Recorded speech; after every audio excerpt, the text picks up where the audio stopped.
नमस्कार, मैं कुसुम रजक। आप देख रहे हैं खबर हरपल न्यूज। अब चलते हैं आज की कुछ खास खबरों की ओर।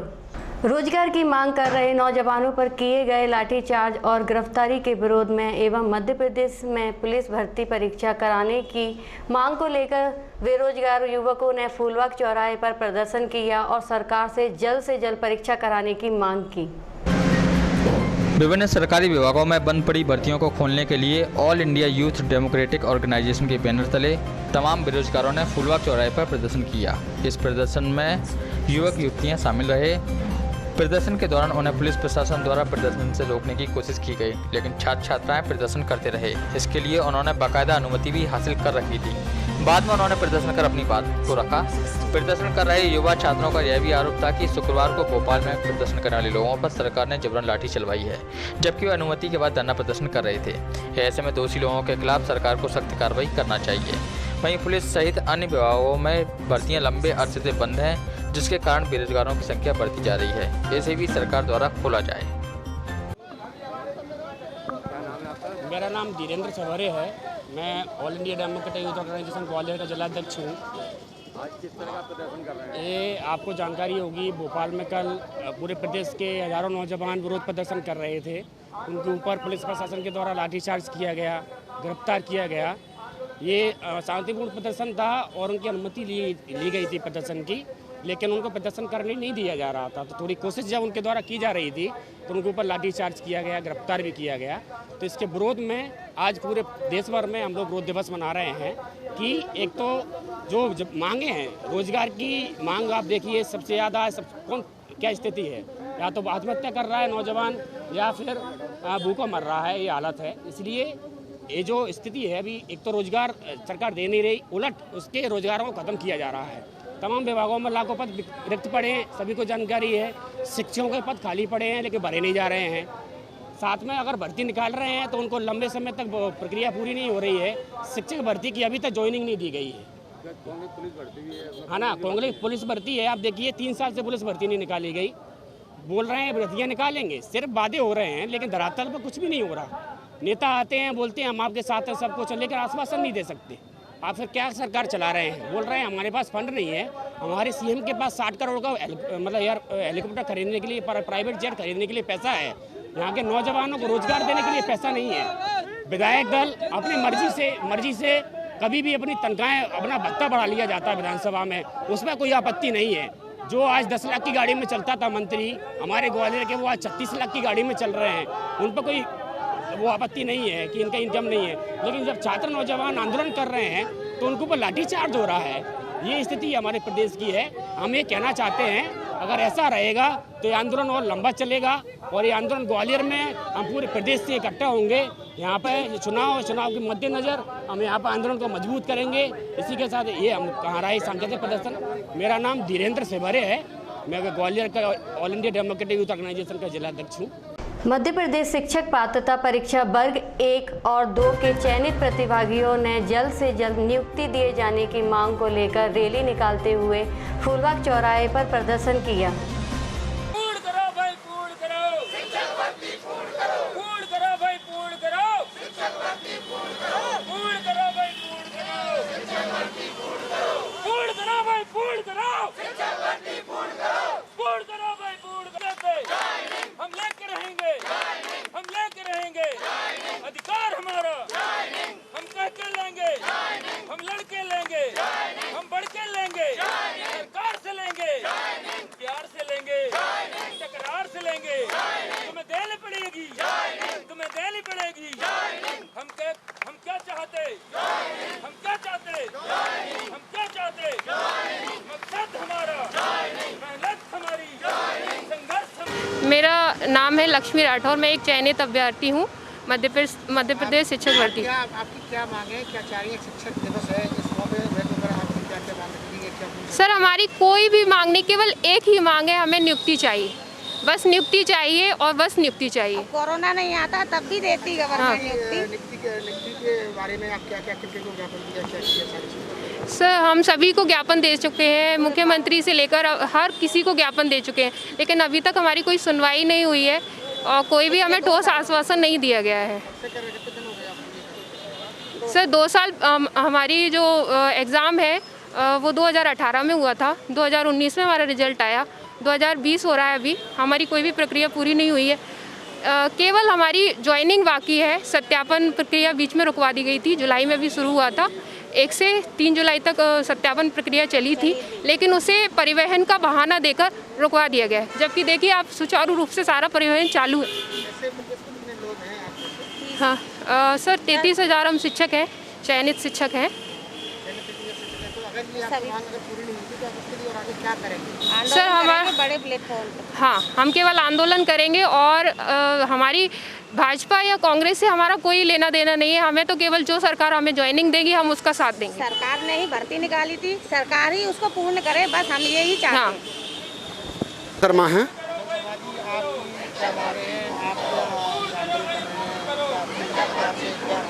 हम चयनित शिक्षक हैं सर, और हम इतना परेशान हो चुके हैं शासन प्रशासन को ज्ञापन देकर। हमने हर एक नेता मंत्री और विधायक सभी को ज्ञापन दिया, यहाँ तक कि 14 अगस्त को हमने इच्छा मृत्यु का भी ज्ञापन दिया था राज्यपाल के नाम से, तब भी अभी तक हमारी कोई सुनवाई नहीं हुई है। ऐसा पहली बार हुआ है कि 5 सितंबर में, दूसरी बार ऐसा हुआ है शिक्षक दिवस आया है लेकिन हम शिक्षक नहीं बने हैं। दिवस तो है लेकिन हम शिक्षक नहीं हैं, और इस विषय पे कोई भी मंत्री, कोई भी नेता, हमारे मुखिया जी भी कोई एक शब्द नहीं बोल रहे हैं। सबसे बड़ा पीड़ा का विषय है। इस वजह से हम आज अम्बेडकर जी, हाँ आज ज्ञापन दे रहे हैं अम्बेडकर जी को, महात्मा गांधी जी को, और लक्ष्मीबाई जी को, और सर्वपल्ली राधाकृष्णन जी को। मैं मांगे लगभग हमारी 2 साल से हैं, और पिछले 8 साल से भर्ती नहीं निकली थी, और अब ये 2 साल हो गए तब से भर्ती अटकी पड़ी हुई है, और कोई भी शासन प्रशासन इस विषय पर कोई संज्ञान नहीं ले रहा सर। अगर मांग नहीं पूरी होती है सर तो हम बहुत बड़े स्तर पर आंदोलन करेंगे, ग्वालियर में, भोपाल में, और बहुत ज़्यादा परेशानी होगी। हम चुनाव का बहिष्कार भी करने के लिए तैयार हैं। ग्वालियर में ट्रक ड्राइवर के साथ पुलिस ने चोरी के शव में बेरहमी से मारपीट की, जिससे ट्रक ड्राइवर के हाथ और उंगलियों में फ्रैक्चर आया है।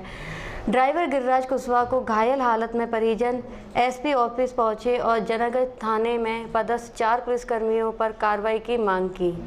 ग्वालियर के जनगंज थाना अंतर्गत जनगंज थाने में पदस्थ 4 पुलिसकर्मियों पर एक ट्रक ड्राइवर के साथ बेरहमी से मारपीट का मामला सामने आया है। बताया जा रहा है कि चोरी के शक में ट्रक ड्राइवर गिरिराज कुशवाहा के साथ पुलिसकर्मियों द्वारा मारपीट की गई थी, जिसमें वह गंभीर रूप से घायल हो गया। इस मारपीट में उसकी हाथ और उंगलियों में फ्रैक्चर आया है। घायल हालत में उसके परिजन उसे पुलिस अधीक्षक कार्यालय लेकर पहुंचे और यहां पर धरना देने बैठ गए। उन्होंने कहा कि जब तक इस संबंध में संबंधित पुलिसकर्मियों पर कार्रवाई नहीं होती वे यहां से नहीं हटेंगे। तब यहां पर पहुंचे पुलिस अधीक्षक अमित सांगी ने कार्रवाई का भरोसा दिया, जिसके बाद यहां से लोग वापस गए। ग्वालियर से हमारे संवाददाता की खास खबर। गिरिराज कुशवाहा क्या हुआ है साथ में? कुछ नहीं हुआ बाबूजी, गाड़ी से आ रहे थे, हमको गोलपाड़िया पकड़ लिया था। वो चालान कर रहे थे गाड़ी का, बोले तुम्हारे पास लाइसेंस नहीं है। भांजा गाड़ी चला रहा था, उसका लाइसेंस रिन्यू होने डला था। हमने बाबूजी रिन्यू होने डला, हम गाड़ी चला के आ रहे। बोले 1000 रुपये का चालान होगा। मैंने बाबूजी 150 रुपये ले लो, हमारे पास इतना पैसा नहीं है। बोले नहीं, कोर्ट से गाड़ी छूटेगी। इतने में एक लड़का आया, बोला भैया जी आपकी साइड है क्या? मैंने भैया मेरी नहीं है यार, ऐसी साइड तो दुनिया पहनती है। तो ऐसे करके उनने बार थोड़ा शक गया तो उनने लेके मेरे को ले गए थाने में। कौन से थाने में ले गए थे? जनकगंज थाने में लेके गए थे। फिर क्या हुआ? उनने बोला था, उधर जाके कुछ भी नहीं बोला। उनने बस फोटो मिलाया कैमरे से, मतलब कपड़े मिलाए, और तौलिया पीली कलर के तौलिया डाला था। मेरा तो पूरा मुंह खुला था। तो उनने लेके कुछ नहीं किया, उनने पिटाई चालू कर दी। जब उनसे मैं कह रहा भैया मेरी गलती होता, 10 उंगली हाथ में डाला, भैया मैं बेकसूर, मैंने आज तक यही चोरी नहीं की। फिर भी नहीं माने, उनने बहुत जोर जोर से मारा। किस किसने मारा था? किसको पहचानते हो आप? मैं ये 2 जने इनको पहचानूंगा, एक मैडम थी, एक लाल शर्ट वाले थे, और 2 जने और थे, मतलब 2 एक स्टार लगा। मैडम समेत 3 लोगों ने मारा? 3-4 लोगों ने मारा था। टीआई साहब ने मारा? टीआई साहब नहीं मारा, टीआई साहब आते नहीं थे वो टाइम पे। तो टीआई साहब का क्या कहना है? बात हुई? अब बाबूजी पता नहीं है, भैया से बात हो रही थी क्या हुआ। फिर बोले इधर नहीं बताएगा तो बोड़ापुर थाने में भेजो। बोड़ापुर थाने में ले गए थे। फिर मतलब वो कह रहे थे, बोले ऐसे नहीं बताएगा, मारने से नहीं बताएगा तो इसको रात में लेके जाना। 2 स्टार लगे थे, वो कह रहे थे ऐसे नहीं बताएगा, रात को पाड़िया पे लेके जाना। नहीं, जनगंज थाने में। बोले ऐसे नहीं बताएगा तो इसको रात में पाड़िया पे ले जाना। किसी को देखा नहीं है, किसी ने कि कहाँ पे नहीं है। इसको बजा देंगे, इनकाउंटर कर देंगे, कह देंगे चोरी में मारा गया। पुलिस वाले कह रहे, ये भी बोला उनने मेरे से। मैंने कि मैं अपना गोलपाड़िया पे पत्रिका पढ़े, अयोध्या कॉलोनी के पास में गणेश मंदिर है, वही। अब बाबूजी यही चाहता हूँ, आप देख लो बाबूजी, मेरा हाथ भी टूट दिया, हाथ भी दोनों टूटे डाले रखे जी, मान के चलो। मैं तो अपनी संजा कमाता हूँ, सवेरे खाता हूँ, ऐसा आदमी तो घटना है ये बाबूजी रात की घटना है, अपने 1 बजे की रात की। अब मेरे को 7:30 बजे उधर पकड़ा था उनने, और रात को जो भैया गए थे जब छोड़ा था, रात के 12:30 बजे छोड़ा था उनने। बैग छोड़ ही नहीं रहे, उनसे झगड़ा कर रहे थे, गाली गलौच भी की उनसे। भैया ने कि मेरे यहाँ 10 साल गाड़ी चलाई है इसने, लड़के ने। मेरे को विश्वास है तुम्हारी इन पे गाड़ी निकलेगी, एक की मैं 2 गाड़ी ला के दूंगा, लड़का नहीं दे मैं ला के दूंगा, इतनी भी कही उनने। बोले तुम यहाँ पिच कर रहे हो, अभी तुम कुछ भी नहीं करोगे, हमारा ये भी टाढ़ी दर नहीं लगे उनको। ये एक ज्ञापन देने कुछ लोग आए थे और साथ में एक युवक गिरिराज कुशवाहा भी आया था, और ये आरोप लगाया जा रहा है कि थाना जनकगंज की पुलिस द्वारा इनके साथ कल चोरी के आरोप में मारपीट की गई है। और इस व्यक्ति को कुछ चोटें हैं जिसकी मेडिकल कराने का मैंने अभी आदेश दे दिया है, और ये एक लिखित में शिकायत कर रहे हैं। और इस शिकायत पे से सीएसपी को मैंने बोला है कि मुझे 1 घंटे के अंदर प्रतिवेदन दें, और उस प्रतिवेदन के आधार पे निश्चित तौर पे जो लोग दोषी हैं उन पे कार्रवाई की जाएगी। कई बार देखा था जगन थाना हुआ, तो थाने और है, इस तरह कई शिकायतें आती हैं, लेकिन कार्रवाई क्यों नहीं की जाती? रिपीट कर देंगे? तो कई बार देखा था जगन थाने से ही शिकायतें क्यों? वैसे शिकायतों के लिए स्पष्ट निर्देश हैं कि जिन पे कार्रवाई हो सकती है उन पे तुरंत कार्रवाई करें। बाकी कुछ शिकायतों को अदम चेक के रूप में दर्ज किया जाता है और कुछ शिकायतों को लेके आवेदन के रूप में उनकी जांच की जाती है।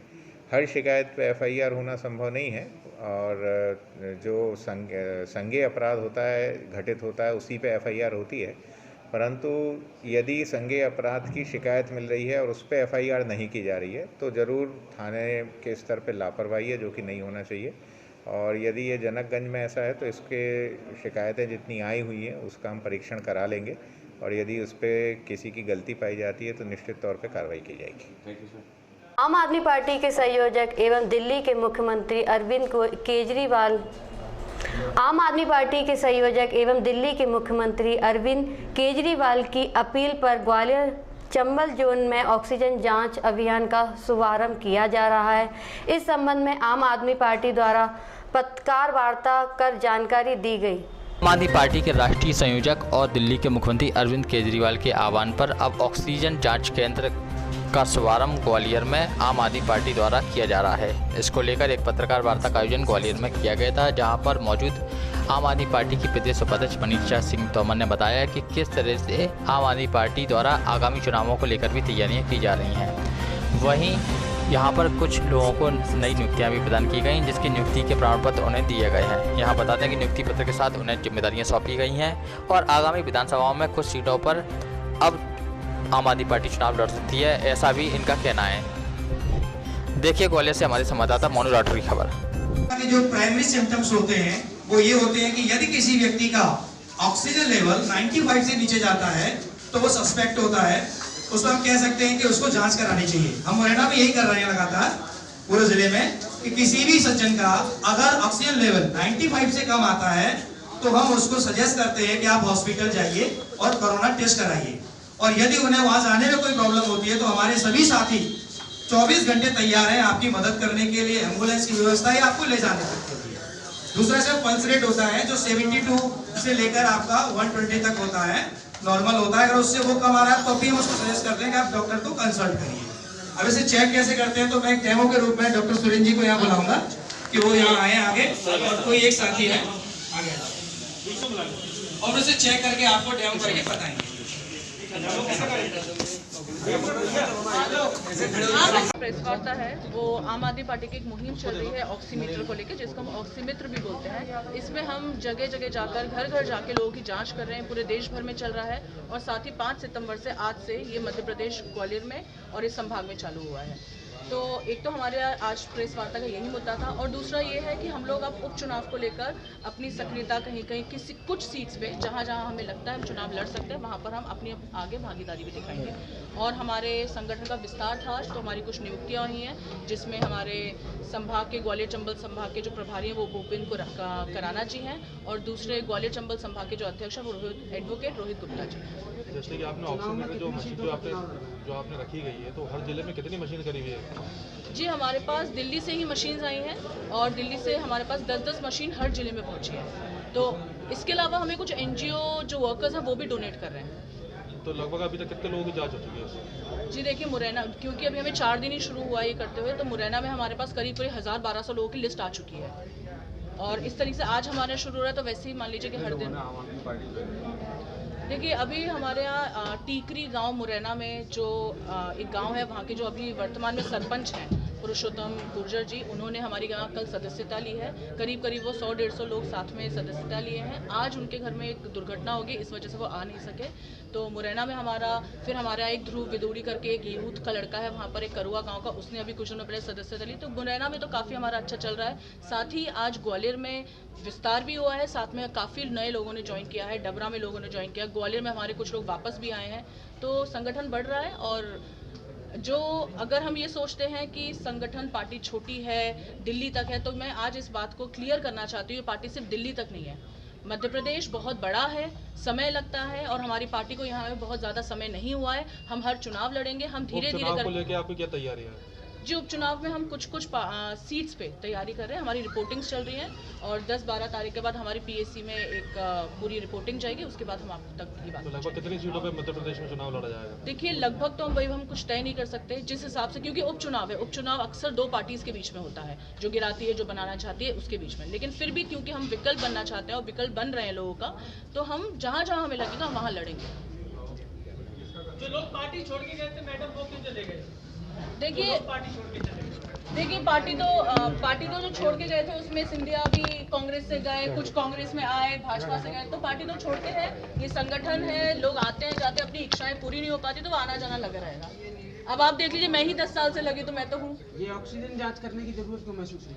जी क्योंकि कोरोना का समय है, ये जो लोग जिस तरीके की राजनीति करना चाहते हैं, ये एक विकल्प है, ये एक तरीका है लोगों से जुड़ने का भी, साथ में उनकी मदद करने का भी। आम आदमी पार्टी जनता के बारे में सोचती है, वो सिर्फ चुनाव के बारे में नहीं सोचती, वो लोगों से जुड़ना जानती है। तो ये जो कोरोना की जांच चल रही है वो इसीलिए चल रही है जिससे कि लोगों की हम मदद कर सकें। कार्यकर्ता सम्मेलन मध्य प्रदेश में होने वाले उपचुनावों की राज्य स्तरीय समन्वय समिति के समन्वयक एवं मध्य प्रदेश कांग्रेस कमेटी के उपाध्यक्ष संजय मसानी ने पत्रकार वार्ता कर बताया है कि आने वाले समय में होने वाले उपचुनावों में भाजपा का सूपड़ा साफ हो गया है। ग्वालियर आए मध्य प्रदेश कांग्रेस कमेटी के उपाध्यक्ष और विधानसभा चुनाव के लिए बनी समन्वय समिति के पदाधिकारी संजय मसानी ग्वालियर आए। इस दौरान उन्होंने एक पत्रकार वार्ता को संबोधित किया। कांग्रेस कार्यालय में आयोजित पत्रकार वार्ता में संजय मसानी ने भाजपा पर कई हमले भी किए।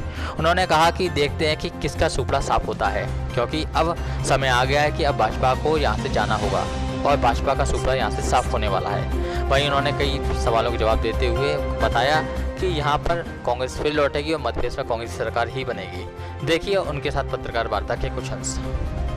युवा है, युवा बहुत आक्रोशित है मध्य प्रदेश का, क्योंकि वो भारतीय जनता पार्टी से पूछना चाहता है कि रोजगार आपने देने का वादा किया है तो आप हमें रोजगार दीजिए, नहीं दोगे तो गांव-गांव में, टोले-टोलों में, कस्बों से, पंचायत से, नगर से। मैं ग्वालियर के 3 दिवसीय दौरे पे था, जिसमें मैंने पहले दिन मुरैना और दिमनिका का दौरा किया, उसके बाद सुमावली और जौरा और केलारस का दौरा किया। आज ग्वालियर पूर्व के संगठन की बैठक थी। उस बैठक में कार्यकर्ताओं का हमारा सम्मेलन था। उस सम्मेलन में कार्यकर्ताओं को चार्ज किया गया है और कार्यकर्ता आज एकजुट है और कार्यकर्ता बिल्कुल ये मुस्तैद है कि मैं चुनाव लड़ रहा हूँ, ये करके वो चुनाव लड़ रहे हैं और जो भी चेहरा आएगा वो यहाँ से भारी मतों से विजयी होगा। आपने क्या चार्ज किया गया, क्या डिस्चार्ज तक वाले का? कोई कार्यकर्ता डिस्चार्ज नहीं तक, आपका फोन रहता है ना, समय समय पे उसको वो करना पड़ता है। वैसे हमारे कार्यकर्ता में जोश और जुनून था, थोड़ी एनर्जी बैटरी और डालनी पड़ती है। बोलो। ग्वालियर चंबल अंचल में शिवराज सिंह जी आए थे, उन्होंने चुनौती दी कि सारी सीटों पर सूपड़ा साफ हुआ। आप किस तरह की क्या योजना है, क्या तैयारियां हैं? ये तो जनता जनार्दन बता देंगी कि किसका सुपड़ा साफ होगा। आगामी चुनाव में जब रिजल्ट आएंगे, जब मालूम पड़ेगा कि किसका सुपड़ा साफ हुआ और किसका सुपड़ा बचा। अब ये तो जनता जनार्दन बता देगी। क्या उम्मीद? हम तो बिल्कुल आश्वस्त है कि जनता कांग्रेस पार्टी के विचारों के साथ है, कांग्रेस की नीति के साथ है और कांग्रेस के कार्यों के साथ है। संयुक्त मोर्चा सामाजिक संगठन द्वारा भाजपा सरकार द्वारा बेची जा रही सरकारी कंपनियां और निजीकरण के विरोध में धरना दिया गया। निजीकरण मुर्दाबाद को हम बेचने नहीं देंगे। ये देश हमारा है, इसको हम बेचने नहीं देंगे। इंकलाब जिंदाबाद, इंकलाब जिंदाबाद, इंकलाब जिंदाबाद, इंकलाब। हाल में प्रदर्शन कर रहे थे, उनकी मांग थी कि जो भर्ती नहीं निकाली गई है उन भर्तियों को लागू किया जाए। तो आपने क्या कहा कि इन युवाओं की आवाज दबाने के लिए उन पर डंडे बरसाए दिए। ताकत बहुत कमजोर है। जब जब युवा बोलेगा तो मध्य प्रदेश और केंद्र का सिंहासन डोलेगा।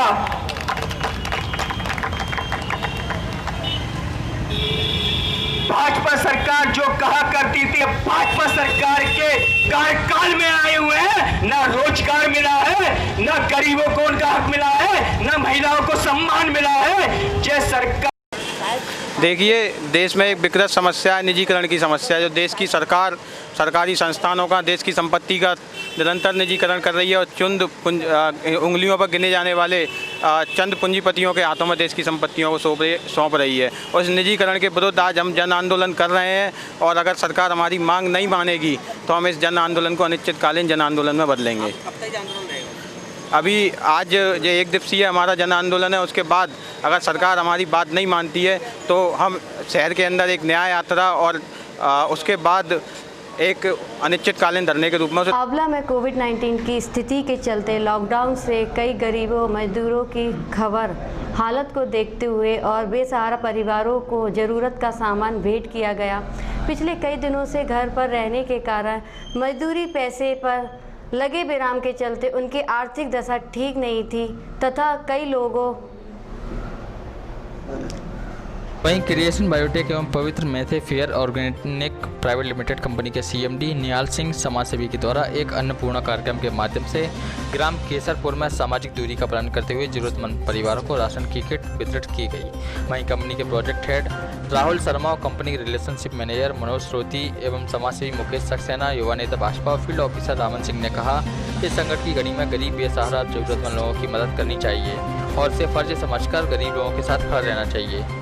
आप अपने आप को तभी असहाय महसूस ना करें। वहीं सीएमडी निहाल सिंह समाजसेवी की इस कार्य की लोगों ने खूब सराहना की और कहा कि वे अपने नेक दिल कार्यों से आवाम की सेवा में हमेशा तत्पर रहते हैं। इस कार्यक्रम में उपस्थित डॉक्टर योगेश कुमार शर्मा, पूर्व जिला पंचायत सदस्य अनिल पांडे, संजीव पांडे, सत्येंद्र गौड़ और साथ में रहे पत्रकार साथी आशीष तिवारी, आदित्य भारद्वाज, परशुराम वर्मा, धर्मेंद्र यादव आदि लोग मौजूद रहे। भाईचारा कायम रखें, एक दूसरे की मदद करें, एक दूसरे का हाथ पकड़ें, सब आगे बढ़ेंगे। सबके जीवन में ये कोरोना संकट बहुत जल्दी खत्म हो जाएगा और दोबारा सब कुछ नॉर्मल होगा। सबके जीवन में सुख और समृद्धि आएगी। धन्यवाद। ऐसे पता नहीं कितने तरीकों से लोगों की मदद कर रहे हैं। ये अभी बात आई थी राशन कार्ड की, तो ये कोई पैसा नहीं लेते हैं। जैसे कुछ लोगों के दिमाग में ये आजकल नेतागिरी करते हैं लोग, मतलब उसकी आड़ में पैसा पैदा करते हैं। ऐसा इनका कुछ नहीं है। ये सिर्फ आप लोगों की मदद करने में लगे हैं। अगर आपका किसी का राशन कार्ड नहीं बना हुआ है तो उनकी लिस्ट या नाम और जो भी डॉक्यूमेंट है वो आशीष को आप दे देंगे। और ये अब क्योंकि वैसे तो यही ले लेते, अभी ये तो रहेंगे नहीं, ये तो चले जाएंगे। अगर आप आशीष को दे देंगे, आशीष इनको दे देंगे। इनको लेने की बात नहीं है अपने, क्योंकि इनके अधिकारियों से संपर्क है सीधे सीधे। और इनकी और आज तक ये हमारे कैबिनेट मंत्री भाजपा के वरिष्ठ नेता और जनसेवक सतीश सिकरवार के 50वें जन्मदिवस के अवसर पर पहुंचे हजारों लोगों ने उन्हें जन्मदिन की बधाइयां दी और भगवान से उनकी लंबी आयु की कामना की। सतीश सिकरवार द्वारा पिछले कई वर्षों से हर जरूरतमंद की मदद की जा रही है। वहीं कोरोना के दौर में हर आमजन परेशान था। ऐसे लगभग 50,000 से अधिक लोगों को राशन सामग्री की वितरण की हमारे संवाददाता ने उनसे बात की। बधाई देता हूं, साथ में ही अपनी हृदय की गहराइयों से भी आपका आभार। गरीबों के मसीहा डॉक्टर सतीश सिकरवार जी। सतीश सिकरवार जी, सबसे पहले तो आपको जन्मदिन की बहुत बहुत शुभकामनाएं और धन्यवाद आपका, बहुत बहुत धन्यवाद। आज पूछना चाहूँगा, हमारे सतीश भाई साहब कितने बरस के हो? आज 50 वर्ष पूरे। बहुत बहुत शुभकामनाएं। हाफ सेंचुरी आपने लगा ली है, आगे की हाफ सेंचुरी के लिए आपको दिल से शुभकामनाएं। क्या कहना चाहेंगे आज जन्मदिन के मौके पर? बहुत आपको लोग चाहते हैं, बहुत आप लोगों के लिए करते हैं, क्या कहना चाहेंगे उनसे जो कि आपको दिल से चाहते हैं? मैं इस अवसर पर सभी नगर की समाज सेवी संस्थाओं से खासकर यही अपील करना चाहता हूँ, यही आग्रह और निवेदन करना चाहता हूँ कि नर सेवा ही नारायण सेवा है। इसलिए हमने दीन दुखी और शोषित पीड़ित उपेक्षित वर्ग की सेवा कर ली, तो निश्चित रूप से हमने भगवान की सेवा कर ली।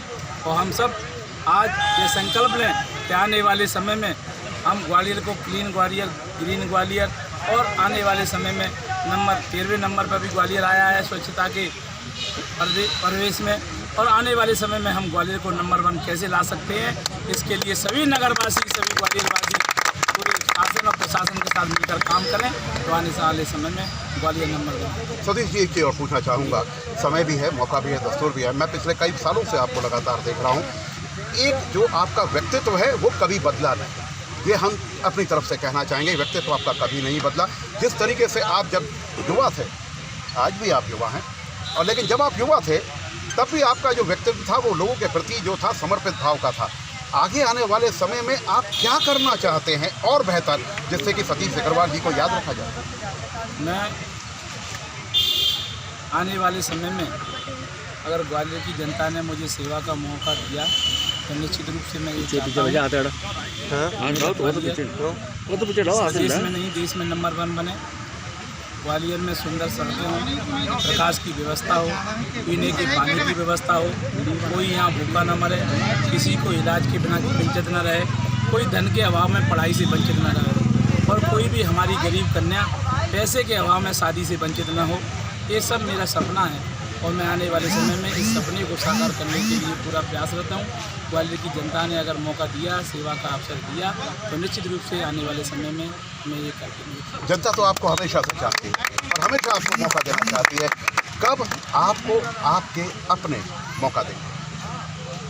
तो सब जब वो ऊपर वाले की, मैं जानता हूँ सतीश जी कमज़ोर नहीं है, बहुत ही ताकतवर नाम। ऊपर वाले की निगाह जब अच्छी होगी तो निश्चित रूप से मैं जनता से कहना चाहता हूँ, जनता को दलाल चाहिए या दमदार चाहिए। जनता को आने वाले समय में चुनना होगा कि दमदार या दलाल, लड़ाई दलाल और दमदार के बीच। क्या मैं ये मान के चलूँ कि आगामी जो उपचुनाव है उसके अंदर सतीश सिकरवार जी एक बड़ा नाम हो सकता है? अब पार्टी की अगर चिंता करेगी तो निश्चित हो सकता है। हम पार्टी के सिपाही हैं और पार्टी के लिए अगर कोई भी राजनीतिक कार्यकर्ता काम करता है तो निश्चित रूप से उसके मन में भावना होती है तो वो आगे बढ़े, उसको टिकट मिले, पार्षद बने, पार्षद के बाद विधायक बने, विधायक के बाद मंत्री बने। ये सपना सबका होता है और सपना देखना भी चाहिए, और सपना साकार होते और जो सपना हम देखेंगे और उसको लिए हम जितना बड़ा सोचेंगे उतना बड़ा होगा। सतीश जी, एक चलते चलते बस एक सवाल और आपसे पूछना चाहूँगा जो कि मेरे मन में बहुत दिनों से था। पूर्व की जो जनता है वो मुन्ना लाल गोयल जी से काफ़ी रुष्ट है, कांग्रेस से वो बीजेपी में आए, रुष्ट है क्योंकि जीती हुई सीट थी, जीते हुए थे, तो कहीं ना कहीं उन्होंने कांग्रेस के जो समर्थक थे, जो उनकी जनता थी, जनार्दन थी, जहाँ से वो रिकॉर्ड मतों से जीतते आए थे, क्या ये खतरनाक नहीं होगा कि अगर उन्हें दोबारा से लगभग, लेकिन अगर हुआ तो ऐसे में बीजेपी की सीट जो है वो खतरे में आ सकती है, और वहीं अगर आपको मिले तो जीत सुनिश्चित है? जो भी होगा जनता फैसला करेगी और हम सब पार्टी के कार्यकर्ता के रूप में काम करेंगे, पार्टी का काम करेंगे। पार्टी ने अगर हमें मौका देने का दिया तो देंगे, और अगर काम करने का दिया तो काम करेंगे। जो फैसला जनता करेगी वो सबको शुरुआत होगी। तो सतीश सिकरवार जी थे जिन्होंने जो जहाँ पर गरीब निर्धन कन्याओं का विवाह संपन्न कराया जाता है, एक बार विवाह आयोजन के लिए हमें एक उचित स्थान की तलाश थी। मैंने आदरणीय भाई साहब से ग्वालियर के प्राइवेट स्कूल ग्रुप के संचालकों द्वारा मुरार के एक प्राइवेट विद्यालय में बैठक कर अपनी समस्याओं को उठाया गया। संचालकों ने बताया है कि किस तरह से उनके सामने आर्थिक संकट खड़ा हो गया है। वहीं प्रशासन भी उनकी कोई मदद नहीं कर रहा है। अब ऐसी स्थिति में उनकी समस्याओं का हल कैसे निकलेगा? हमारे संवाददाता राजकुमार शर्मा ने उनसे बात की। हमारे चैनल के माध्यम से आप दर्शकों को और शासन को क्या कहना चाहेंगे? आज हमारी प्राइवेट स्कूल ग्रुप की जो मीटिंग थी उसका एजेंडा भोपाल, यहाँ से निकलकर भोपाल में लड़ाई करने के लिए सब स्कूल वाले संगठन को बैठक की थी कि जो ऐप तैयार किया है RT के पैसे नहीं आ रहे हैं, उसके लिए 6 महीने से स्कूल नहीं खुले हैं 14 मार्च के बाद। तो जब सभी आर्थिक स्थिति से बहुत परेशान हैं तो हम कलेक्टर साहब को भी अब ज्ञापन देंगे कि RT का पैसा भुगतान कर दीजिए। हमारा 18, 19, 20 बहुत से स्कूल वालों को 17, 18 का भी नहीं आया है। तो मेन चीज़ प्रशासन है, प्रशासन ने स्कूल वालों को बिल्कुल उस ग्रेड में आगे पटक दिया कि उनकी कोई सुनवाई नहीं हो रही। उनको अपने वोट बैंक दिखाई दे रहा है। कौन पेरेंट्स, एक स्कूल वाले को 5 वोट है, मगर उनके स्कूल में जो बच्चे आते हैं वो 500 वोट को देखते हुए 5 जो स्कूल वालों को आत्महत्या करने को मजबूर कर रहे हैं। उसके लिए आज हमारी जो मीटिंग हुई है और इसके लिए आगे की रूपरेखा बना रहे हैं कि आगे हमको क्या करना है। सर, पेरेंट्स आपको कुछ प्रॉब्लम आ रही होगी, जैसे पेरेंट्स से आप फीस के लिए या तो SMS करते हैं या कॉल करते हैं स्कूल के माध्यम से, तो पेरेंट्स आपको किस तरह क्या फीस की मना करते हैं? भ्रम फैला दिया है कि कोई फीस नहीं लग रही है, जबकि हाईकोर्ट ने आदेश दे दिया कि आप ट्यूशन जो आपकी फीस है, ट्यूशन फीस आप ले सकते हो, तो अन्यथा जो फीस है वो नहीं लेंगे। और पेरेंट्स आता है इस प्रकार के छोटे स्कूल के इस तरह हम लोगों के, तो उसमें सीधे आता है डायरेक्टर है प्रिंसिपल के, उसमें जाता कहता है कोई फीस नहीं लेंगे। अगर प्रिंसिपल लड़ता है, डायरेक्टर कुछ कहता है तो वो सीधे कंप्लेंट करने पहुंचते हैं और डायरेक्टर या स्कूल वाले की कोई सुनवाई नहीं होती है और उसको उठा लिया जाता है। जैसे हमारे भाई के साथ हुआ, वो ऑनलाइन क्लास कर रहा था, उसको मुराद थाने के TI साहब उठा ले गए। उसका फोन आया जब हम लोग सुखबीर जी, गुप्ता जी जो सब वहाँ पहुँचे, जब उसको हम छुड़ा के लाए, उसकी क्या गलती थी? ऑनलाइन पढ़ा रहा था। चैनल के माध्यम से आप दर्शकों को क्या बताना चाहेंगे कि हमारे साथ शासन प्रशासन द्वारा क्या सहयोग किया जाए? शासन प्रशासन हम लोगों को सबसे पहले तो हमारा जो खुद का पैसा रखा हुआ है RT का वो पैसा दें। और जो अभी स्कूल 30 तक बंद है, मानता है कि उन्होंने आदेश कर दिए, फिर गरीब बच्चे हैं, सरकारी वाले को मोबाइल दे देंगे तो उन्होंने स्कीम निकालना है, मंत्री को पैसे मिलेंगे उस चीज़ के, गवर्नमेंट स्कूल में मोबाइल बटेंगे। मगर हमारे यहाँ एक ठेले वाले के बच्चे, एक रिक्शे वाले के 4 बच्चे, वो 4 बच्चे कहाँ से मोबाइल लाएंगे? कहाँ से वो नेट फ्री कराएंगे? आज करीबन नेट का पर मंथ 200 रुपये का एक मोबाइल का खर्चा हो गया। अगर उसके 4 बच्चे हैं, 5-5 हज़ार के 20 हज़ार के उसके मोबाइल चाहिए, 800 रुपये उसे पर मंथ चाहिए। और वो एक रिक्शा चलाता है, एक आलू की सब्जी कर रहा है, ठेला चला रहा है, वो कहाँ से ला के दे? तो ये थे mister Sunil Yadav, Gwalior private school association के अध्यक्ष, ग्रुप के अध्यक्ष। अब हम माननीय उपाध्यक्ष जी से बात करना चाहेंगे, कार्यकारी अध्यक्ष से बात करना चाहेंगे। सर, ये जानना चाहेंगे आप क्या दर्शकों को संदेश देना चाहेंगे, कहाँ कहाँ आपको किस तरह की परेशानियों का सामना करना पड़ रहा है?